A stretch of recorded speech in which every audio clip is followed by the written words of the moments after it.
मंत्री जी को भारतीय हाजियों की मौत की वजह पता चल गई। शाबाश। हज के दौरान मरने वालों और उनके रिश्तेदारों को ये इंफॉर्मेशन मुबारक हो। किरण रिजिजू जो माइनॉरिटीज अफेयर्स के मिनिस्टर हैं, उन्होंने लोकसभा में एक सवाल के जवाब में बताया है कि भारत से जो लोग हज करने गए हैं उनमें से 200 हाजियों की मौत वाकई हुई है और उनकी इंफॉर्मेशन के मुताबिक उनमें से ज़्यादातर मौतें कार्डियो रेस्पिरेटरी और कार्डियो पल्मोनरी अरेस्ट की वजह से हुई हैं, यानी दिल के दौरे की वजह से। ये मिनिस्टर साहब का उन हाजियों पर एहसान है कि उन्होंने बता दिया है कि उनकी मौतें दिल के दौरे से हुई। उन्होंने इस दौरान अपनी पीठ भी ठोकी कि इस साल हज ऑपरेशंस बहुत कामयाब रहे। वाह, शाबाश। स्मृति ईरानी मिनिस्टर थी और मदीना भी हुआई थी। ये भी पता किया जाना चाहिए कि वो मदीना या सऊदी अरब का सफ़र वाकई हज के इंतज़ामात का जायज़ा लेने गई थी या उसका कोई और मकसद था।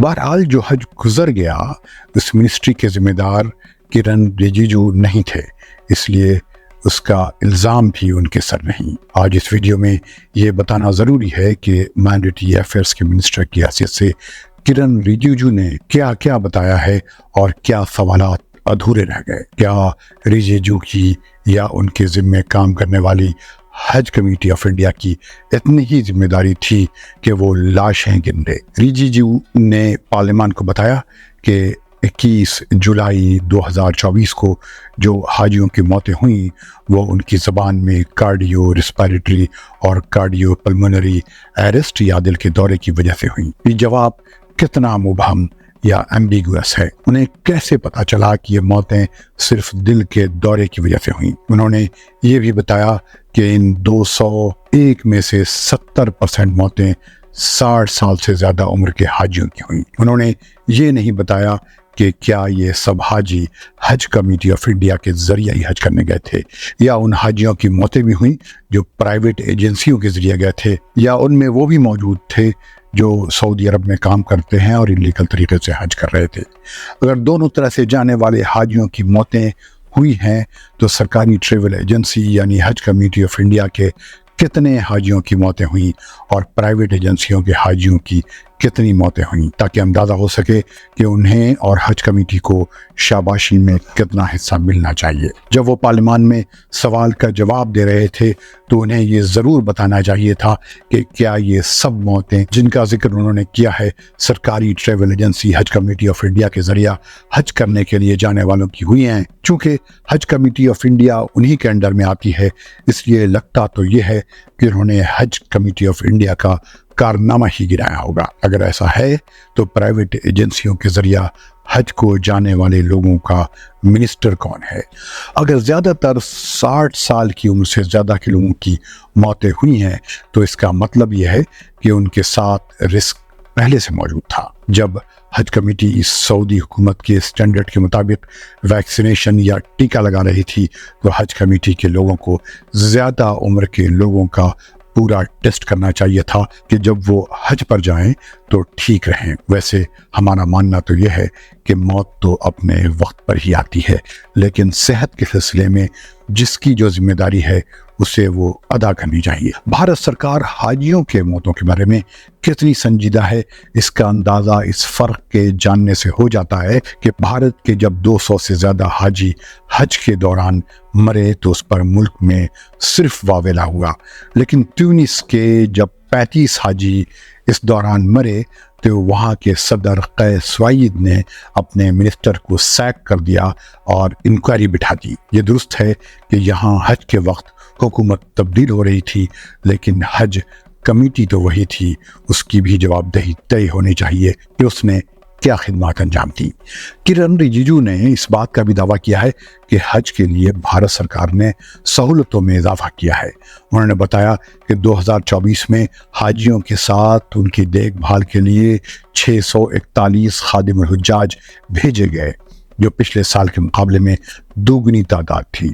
इसके अलावा टेम्पररी तौर पर हज के मैनेजमेंट और एडमिनिस्ट्रेशन के लिए जो लोग तैनात किए गए उनकी तादाद 620 थी, 2023 کے حج کے لیے صرف 461 لوگوں پر مشتمل ٹیمپرری عملہ تعینات تھا۔ اب یہ بھارتی حجاج بتائیں گے کہ کیا حج کے دوران یہ 1200 خادم الحجاج اور دیگر لوگ نظر آئے؟ ہاں، اگر یہ لوگ نظر آئے تو وہ جگہ تھی مکہ، یعنی مکہ کے عزیزیہ کی عمارتیں، جہاں پر ہر عمارت میں ایک خادم الحجاج دل میں لازماً نظر آتا تھا، جس کا کام حاجیوں کی بعض ضرورتوں کا خیال رکھنا تھا۔ ان کے اوپر اور بھی ذمہ داریاں تھیں، لیکن کیا منسٹر صاحب نے بتایا کہ کتنی بلڈنگز عزیزیہ میں بھارتی حاجیوں کو ٹھہرانے کے لیے لی گئی تھی اور ہر بلڈنگ میں اوسطاً کتنے لوگ تھے، تاکہ 1200 لوگوں پر مشتمل اس عملے کی کارکردگی کا اندازہ لگایا جا سکے۔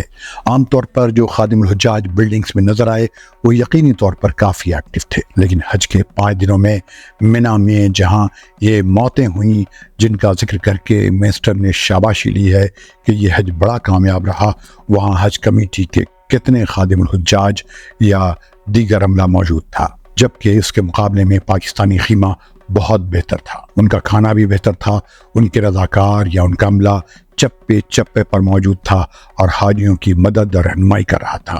حقیقت یہ ہے کہ تیسرے دن جب حجاج جمر عقبہ پر بڑے شیطان کو کنکریاں مار کے لوٹ رہے تھے، تھوڑی بدنظمی نظر آئی، وہ بھی نظر انداز کی جا سکتی تھی اگر جمر عقبہ کے بعد سے میٹرو اسٹیشن اور منا کے ہندوستانی کیمپ کے دوران صرف 2 درجن بھی بھارتی خدام الحجاج یا ٹیمپرری عملہ نظر آتا اور لوگوں کو راستہ بتاتا اور اس دوڑ بھاگ میں پیش آنے والی دشواریوں میں بھارتیوں کی مدد کرتا۔ افسوس تد افسوس کہ اس کا کوئی ذکر منتری جی کے ریٹن ریپلائی میں نہیں۔ صرف راستہ بھٹک جانے کی وجہ سے بہت سے حاجیوں کو اپنے کیمپ تک پہنچنے میں 12 گھنٹے اور بعض کو تو 24 گھنٹے لگے، جبکہ یہ دوری 3 کلومیٹر سے زیادہ نہیں ہوگی۔ پورا منا خیموں کا شہر ہے، جہاں 20 لاکھ حاجی 5 دن رہتے ہیں اور یہاں کیمپوں میں ہی کھانا، پانی، چائے سب تقسیم ہوتی ہے۔ جو حاجی بھٹک گئے انہیں پہلے جمر عقبہ میں